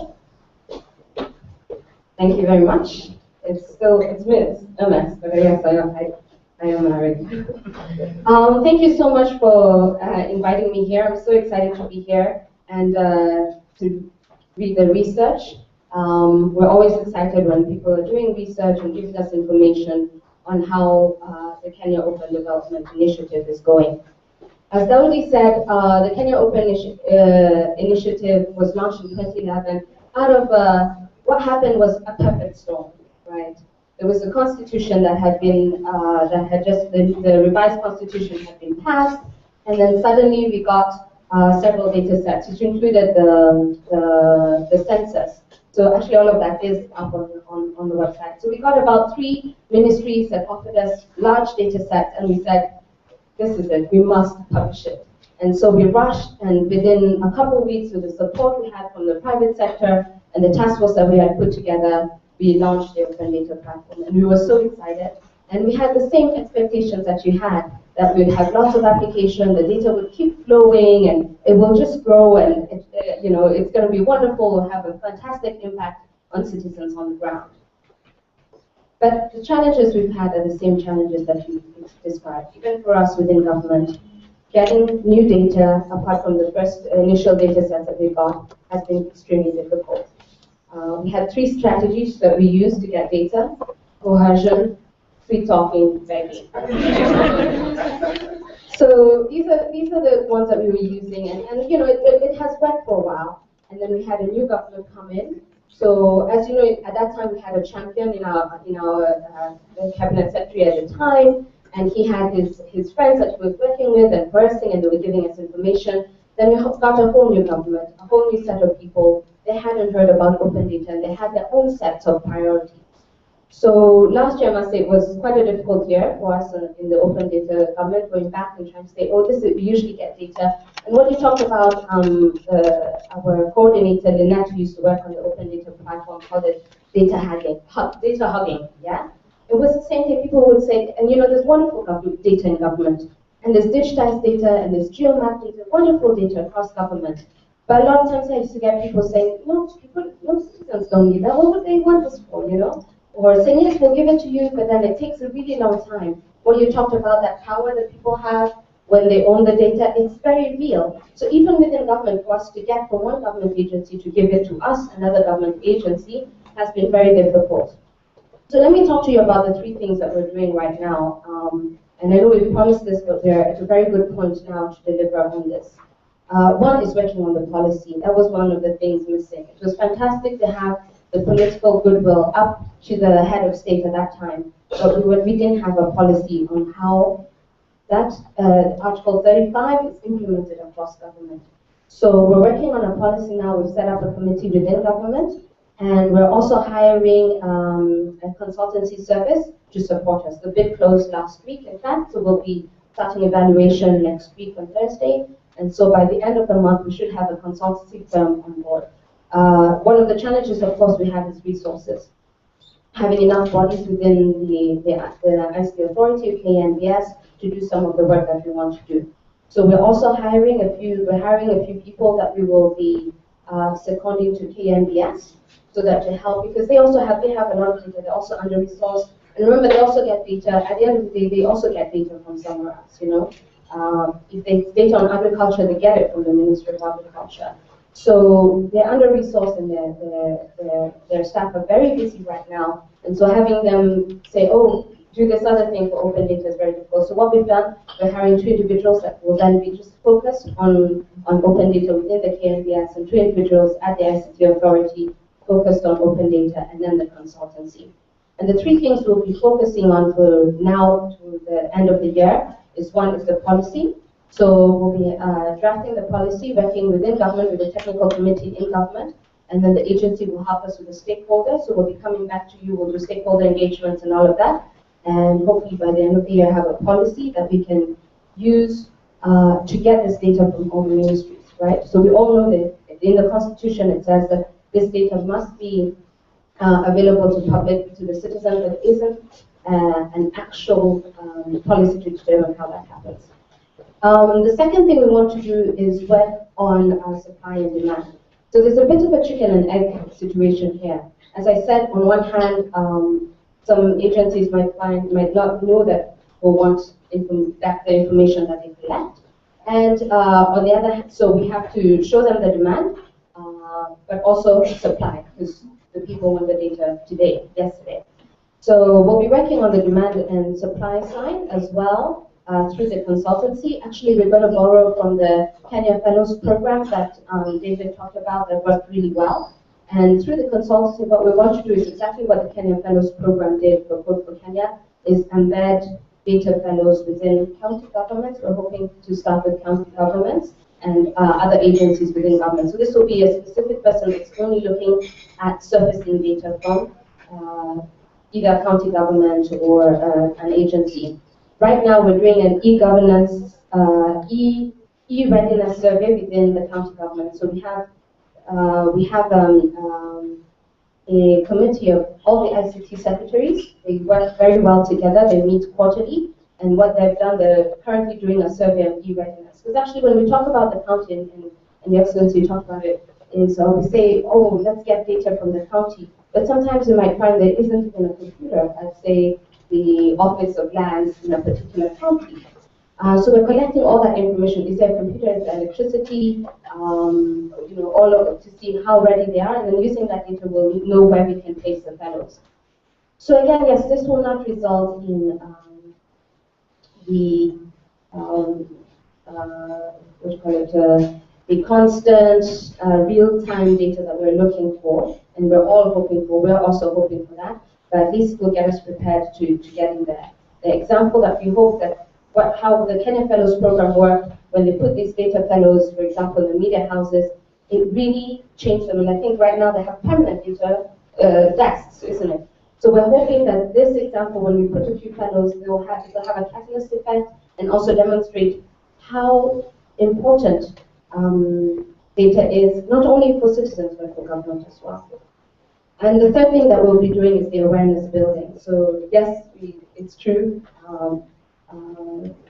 It's a lot of people might not know that open data exists, but I completely agree with Daudi. When we first started this Kenya Open Data Initiative, the idea of how people will get their data is not necessarily through the open.go.ke. Open.go.ke is one aspect of the Kenya Open Data Initiative, right? It's maybe the technology aspect, it's a repository. But the citizens should be able to get that information through media, academia, through TV, radio, whatever way is possible. In fact, the Department of Information and the Ministry at one point were working with us to develop posters, actually, and just leaflets, that they will be using in the county. So how the citizen gets that information doesn't have to be through, coming onto the opendata.go.ke portal, but the intermediaries are so important for us. So we want to work on awareness building and partnering with intermediaries, and again, we'll be doing this through the consultancy. Fortunately, within government, it's really slow and hard to start new programs, so this is why we're using a consultancy. We're hoping that will help things very much faster. So we expect to have the consultancy on board at the end of the month, and the 4 staff actually within May. So by the end of the year, what we can come back and ask us for is definitely the policy, and the results of how the data fellows, what happened with the data fellows, and through the consultancy we'll also do a status report on the status of data across government, right? And then hopefully we'll then, once we have that report, I can tell you what our next strategies will be from there. I think, yeah, that's pretty much the update from us. Thank you. Thank you very much.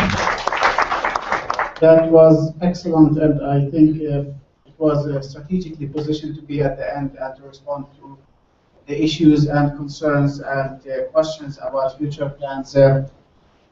I think you did really a wonderful job telling us the aspects that you're working on right now. Policy is very important. Resources also is very important. Awareness is fundamental. So if you plan for now till the end of the year, we'll cover those aspects. I am pretty sure and confident that we'll come back here in December in a way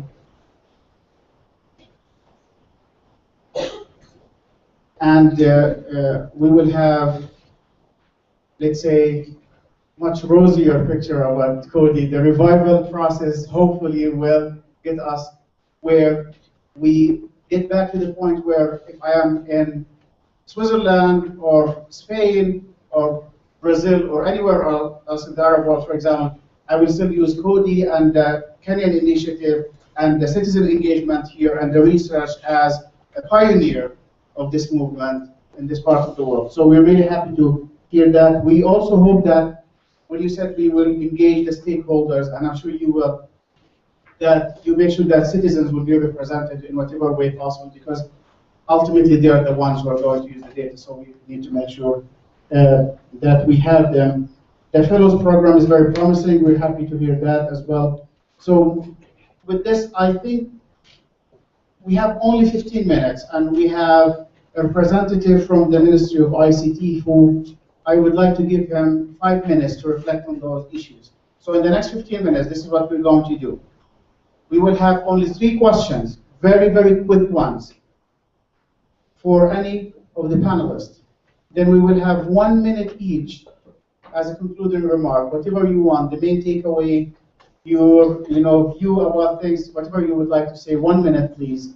And we would like to hear from the representative of the Ministry of ICT, and then we will conclude this meeting. So 3 questions. I promised one to go first. Who was you first, you second, and then first. So 3 questions, very brief, please. We don't have time. So I'll direct my question to Ms. Kobia.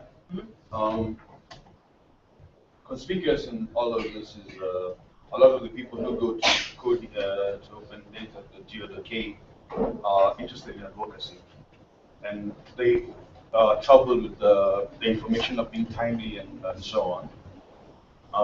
However, one of the ways I see us reviving coding is through embracing the concepts of basic data.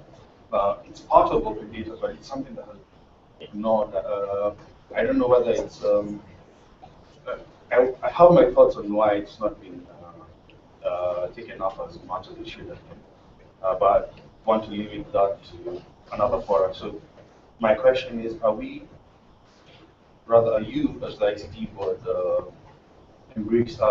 going to embrace basic data as part of coding? That's something you've not thought of.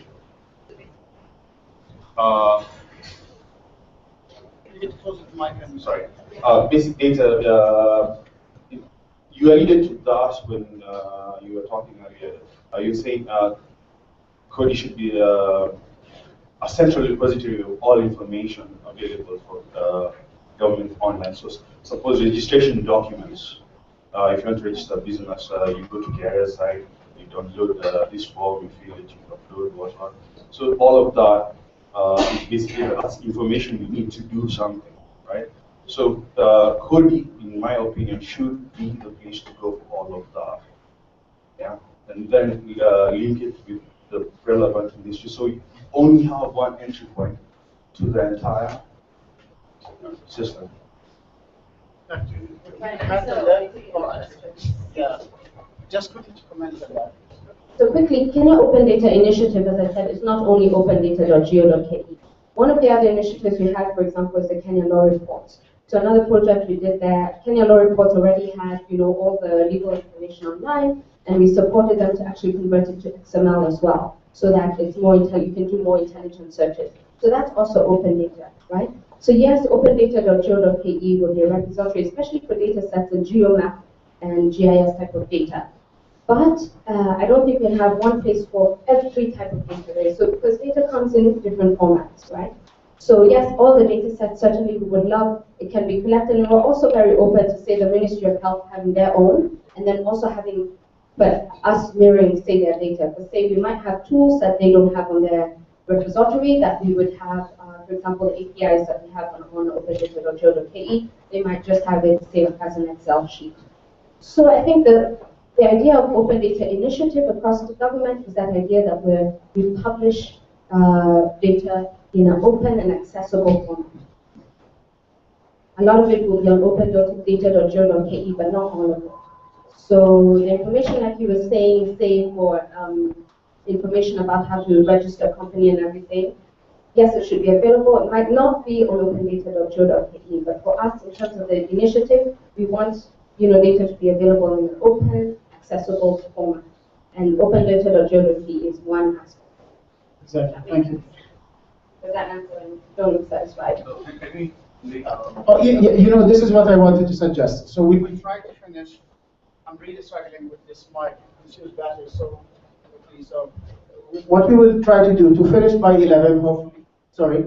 And if our panelists, our audience, they have time to stick around for another 15, 20 minutes, whatever, the venue will be available. We can establish one-to-one conversation. We can have answers, questions and answers. But let's now go through the two questions quickly. Please, briefly and quickly. Otherwise, we will take this away. So we will take the two questions and then we will reflect on them. My question goes to His Excellency from the government of Ethiopia today. My question is about bridging the digital divide for those marginalized communities. The Association of Media Women has been having radio listening groups with those marginalized communities on human rights awareness issues. And I know for a fact that the national broadcaster, which I work for, only broadcasts, I think, less than 2 hours for those marginalized communities. So my question is, what are your efforts in ensuring that that divide is indeed bridged? In terms of accessing even radio, the cheapest ICT product, they have no access. Less than 2 hours of national broadcast with the central government. Your Excellency, if you don't mind, we'll take the last question, then we will answer. Who was the question here? Very good. 20 seconds. My name is Victor. My question, I guess, is to anyone in the panel. There's been a lot of talk about availability of new data and presentation of new data. I'm a statistician, and the problem I've had here, I did a study in public policy. The problem is we have very limited data. I did a study on matatus, and they told me that they have data that's only was 2 years old. And the 2-year-old data is not even relevant to what I want to do. So what initiatives are you guys taking in making sure that the data you collect is relevant and properly collected? Because, I mean, like for instance, the matatu data I asked for, you go to the ministry and like for model of car, they all say Visa. No, not all matatus. Thank you very much. So I think this is the way we go about the commission time. His Excellency will respond to the question there briefly, and then he will use his 1 minute concluding remarks to be the first, and from there we will take it for everybody for 1 minute, then go to the representative minister. Thank you very much for that question. It is indeed a big challenge that we are facing with regard to access for everybody. I mean, whether everybody is in a position of a radio is indeed a big challenge. Not only radio, even if you have the radio, not everywhere do you access electricity. And the prices of batteries are, I think, way above many people's abilities. Honestly, we've not yet thought about how to address that issue. Probably it's something of learning that I can take away from here. But what I know for sure is that in many of the oral societies, information spreads faster than you would imagine, because people share radios, and even if they have not heard it themselves, that message is passed across very quickly. That's explained very often by how overwhelmed we become by people who come to our offices and they need to know 1 or 2 information that they had. So where is the source? From a third party. So they just want to come and confirm. So I think, but find a way of making sure affordable radios are available to everybody is a challenge that we need to undertake. In conclusion, for my 1 last minute, I think we need to bring this kind of forum closer to the people in the counties, because I think what used to be the national government is no longer the largest provider of services. Most of the services, particularly the basic services like health, like the services that used to know cleaning of the town, the normal simple services that you used to know and get from government are now devolved functions to the counties. So I think that's where the focus should be, and that's where most of the open data also must come from, to feed to the national portal. So I would recommend the organizers of this meeting to maybe start. I'm willing to host the first one in Isiolo, if you will accept that, so that you can come and teach us and tell us and inform us and discuss with us and learn from us also what the challenges and opportunities are with regard to this kind of information availability. Thank you very much. Thank you, Excellency. 1 minute, please. We will go the same. You can stay sit down if you want. 1 minute. My last remark is just to say more than half of the population of this city lives in the informal areas. So if you want information to get to them, we need to use the language we understand, and we need to be very close to them and take time to do them. Thank you.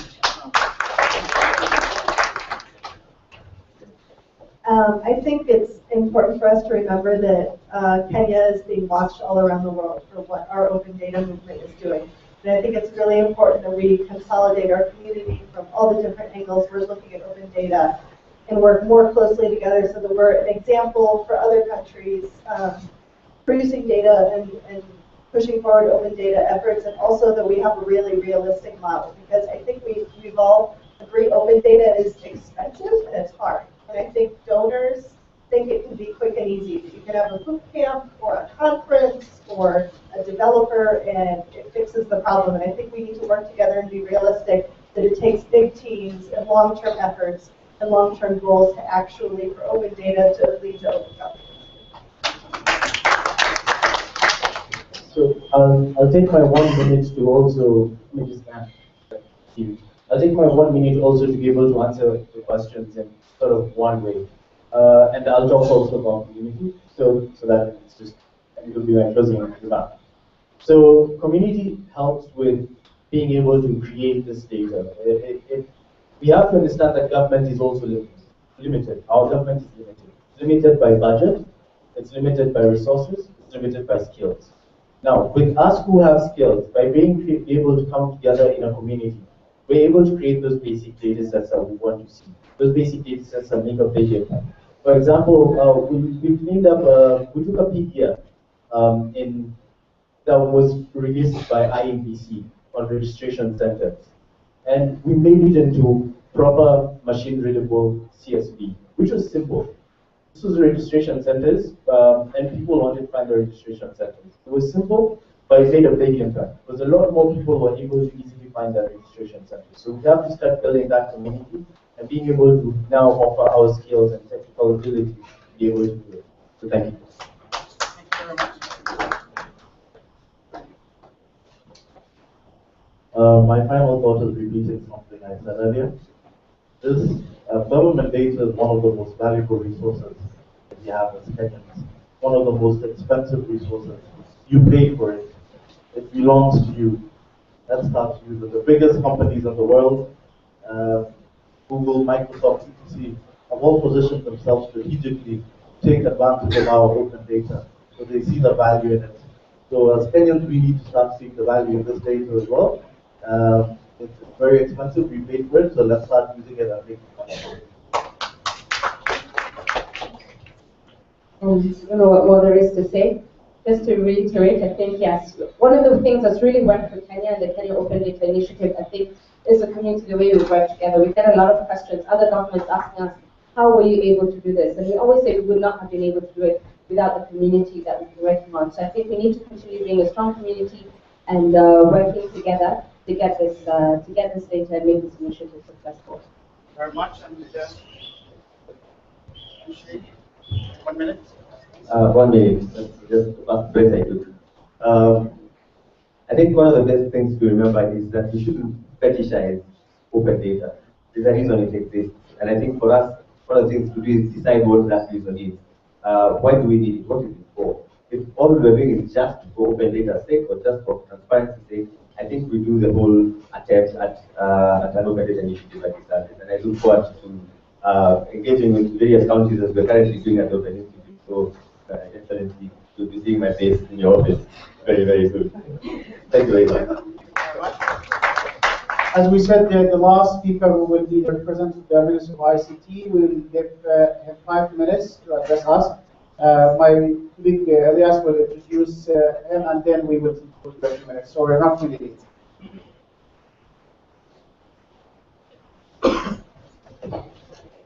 Once again, I would like to thank everyone who has come in this morning to listen to this very informative session, informative findings as well.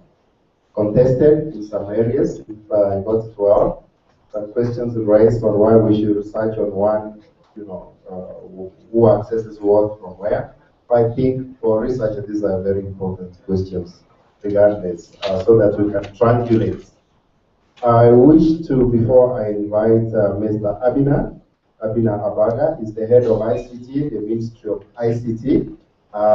He is coming actually to give apology on behalf of the PS who was supposed to be with us, but is overseas. So I'd like to thank our media institutions here present, or media houses as we call them here, KBC, KTN, The Standard, I believe The Nation, I saw someone from The Nation, the Seed Magazine, there is the Kenya Media Council representative, if I'm not mistaken, the chairperson of the Kenya Association of Journalists, Mr. Janak, I probably didn't say it right, and everyone else whom I may have forgotten, please, you can tell me, I have another second after the main speaker, I can recognize you. But we thank our media very much, and of course we thank our partners, IHAB. Most of you know IHAB, so we thank you very much for being our partners, and all the partners here present, and all the speakers. Mr. Abina, please, it's your time. Please, let's welcome him with a clap. Thank you very much. Good morning, colleagues. Good morning.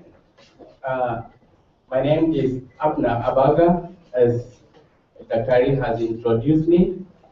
I am the head of ICT department of the Ministry of ICT, working closely with the ICT authority, Madam Gro. Well, the principal secretary, who's supposed to be with us this morning, is out of office on government duties. Well, I want to take 5 minutes to briefly tell you what the government's commitments are in addressing this issue. I want to give you a brief background that the Jubilee Manifesto of 2013-2017, in addressing its mandate, identifies ICT as one of the key pillars.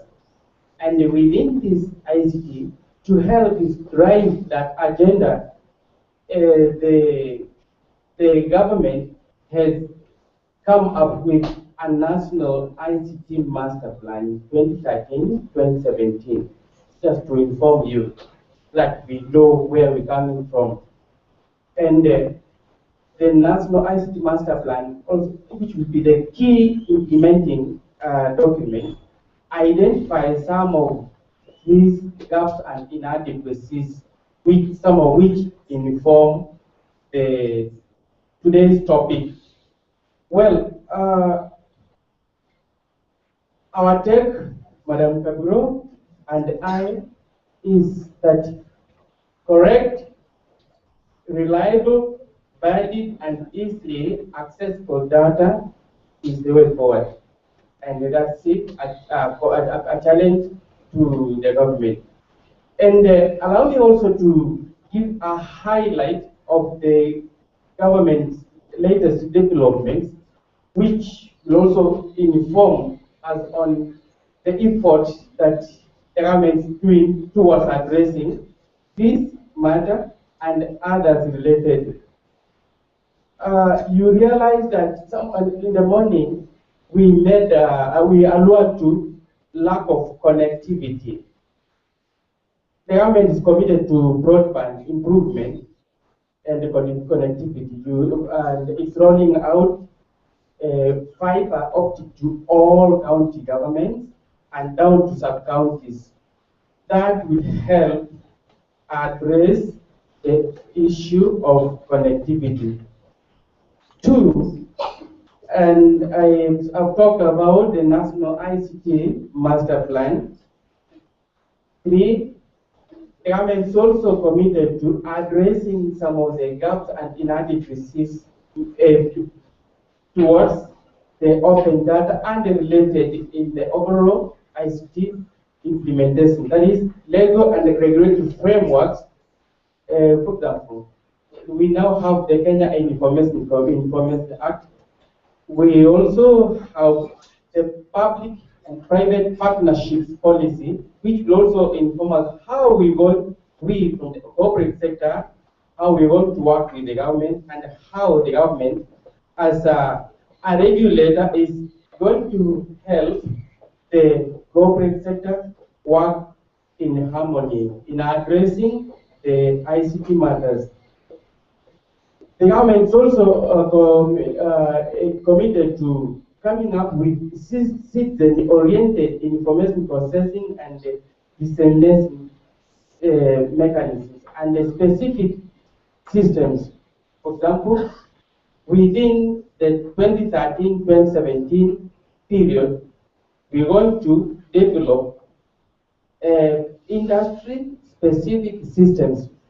You realize that we are committed to education-related systems, registry, company register, immigration systems, and many others that are also at the same time aimed at minimizing possible duplication of effort and redundancy. We talked about the website this morning.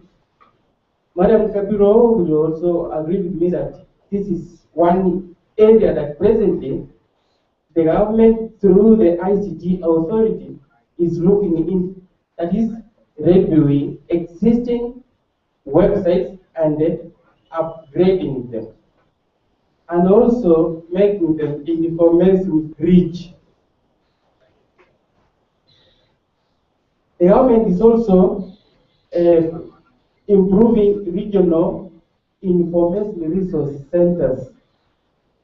Until recently, there were few regional information resource centers for ease of the citizens down at the rural. But there will be more other such information resource centers. And such true example is the establishment of Huduma centers. You agree that since recently, the Huduma centers that have already been established and are now operational are serving very well. However, there will be more other Huduma centers at the both at the national and at the county levels, as the government will be able to manage. And by the way, the ICT matters, the country have got the concern of the highest authorities of the government.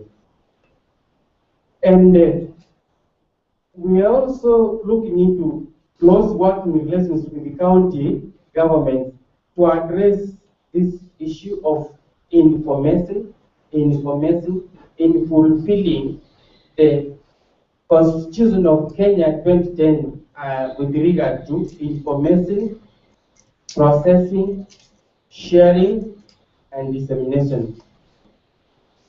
I could request that you formally present the research findings to the Ministry of ICT authorities for information and further corrective action.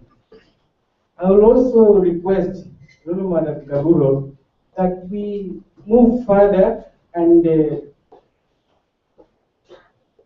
have a consultative forum with the highest authorities of the ministry in addressing this matter of open data in a broader way based on your research findings.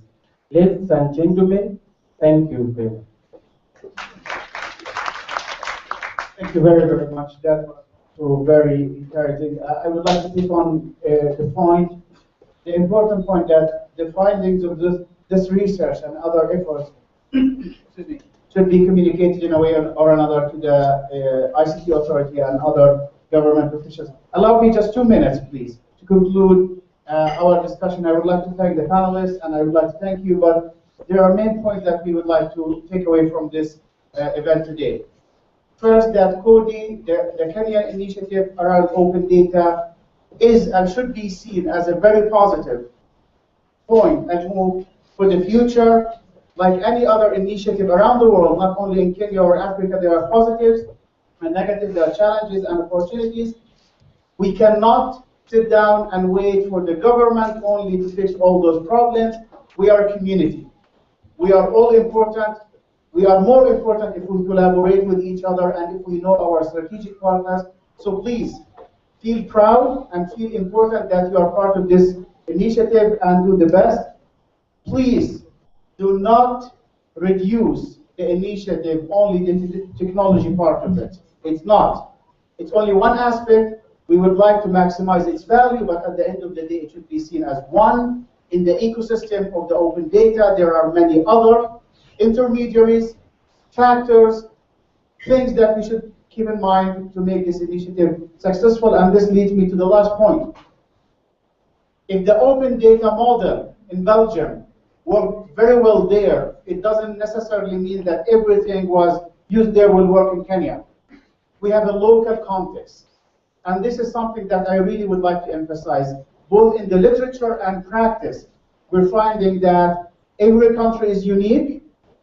You have the main guidelines, but your local context should be the main focus, how you can approach these things based on your political, social, cultural, economic, and other factors. Please keep this in mind. And my last wish is that this will be the beginning of a real, effective, multi-stakeholder approach, that we all make the initiative very successful and we make Kenya very proud and pioneer in this forum. I would like to thank you very much. Leo will have 2 minutes maximum, and Elias will have 2 minutes, and I will be the timekeeper, I promise. 2 minutes. 1 minute is over. I think I'll only use 30 seconds out of my 2 minutes. I'd like to thank you all for responding to invitation to attend this meeting, to really discuss where open data is going, to reflect on how the journey has been in the past 3 years. I'm really grateful to the input from our different esteemed panelists. Thank you for availing yourselves. Thank you for reflecting on specific issues to your area of work around open data. And just thank you for coming. And so to our audience, to our community, to the IHAB, to Justice Hakumani, I'd like to just give a vote of thanks and really encourage future meetings, encourage future discussions. I think maybe the citizen was not represented today. They could have given more insight, but I think this is just the beginning of many consultative forums, and we look forward to working with all the different stakeholders to make sure the open data ecosystem is really thriving and that we are gaining the real value of open data, and particularly in developing countries. Thank you.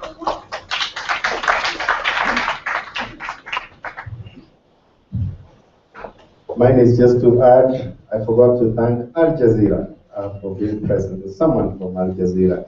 I wouldn't tell you who he is because some of us fear Al Jazeera. I also want to just repeat myself by thanking His Excellency, the Deputy Governor, who came all the way from Isiolo. Some of us have not been to Isiolo. We can do another research to find out who knows where Isiolo is or who has been there, and I'm very sure over 50% in this room have not been there. That's a quick sampling. Thank you very much. Thank you one and all. Thank you very much. As I said, if you have time, stick around. We will have some informal discussions. Please approach whoever you want if they are still around. Questions, and thank you. That concludes the meeting. Thank you.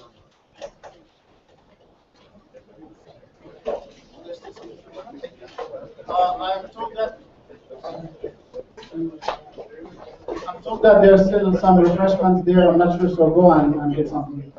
Thank you.